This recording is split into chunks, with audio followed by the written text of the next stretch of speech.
Military retirement can be a surprisingly unpleasant experience.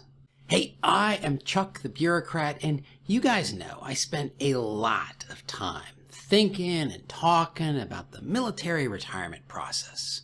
In fact, many of you have reached out to me either for help as you try to make it through the maze or to share part of your own personal story. And some of those stories are pretty dark.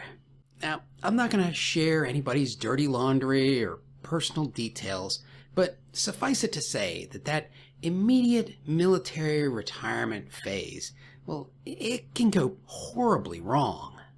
Instead of the details, I want to focus on a major theme that I've noticed, and I'll describe it this way. Retirement is not a perpetual Saturday. Here's what I mean. If you're still pre-retirement, there's probably something that you do every Saturday just for enjoyment. I don't know, let's just say you go see a movie. Well, while you're still in uniform, that Saturday movie, it's a change of pace. It's a fun way to relax, and the associated cost of that ticket and the popcorn, well, it's not too high averaged against everything else you're doing across the week.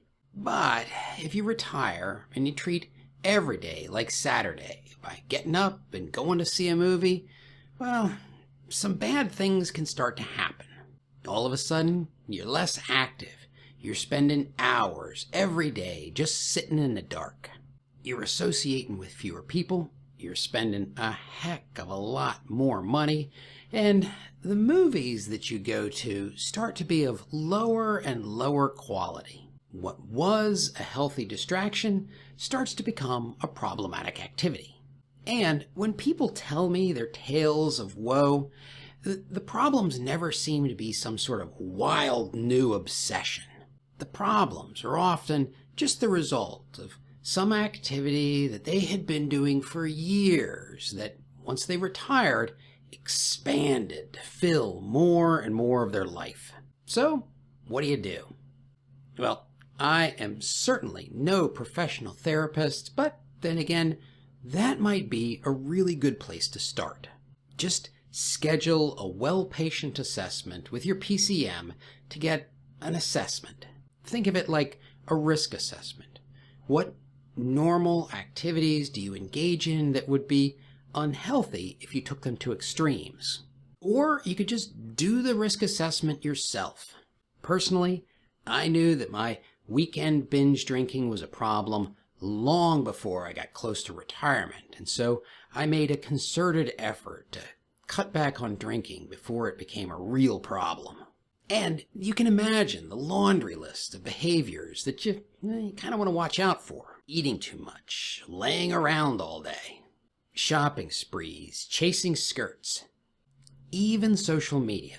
I mean, you might imagine that when I was first retired, I would leave a whole bunch of social media sites open on my computer. And those goddamn algorithms would just push these inane notifications that were nothing more than distractions. Now, I log in once a day, I respond to things, and then I close them out. But back to you. See, I argue that this issue of what you are going to do with all the time that you're going to have is one of the most important issues that you have to address as you approach your retirement. Not only should you start considering it as early as possible, but you should also be prepared that it is going to morph and change over the first couple years of your retirement. And closely tangled up with this question of what are you going to do is the question of where are you going to do it. So watch this video.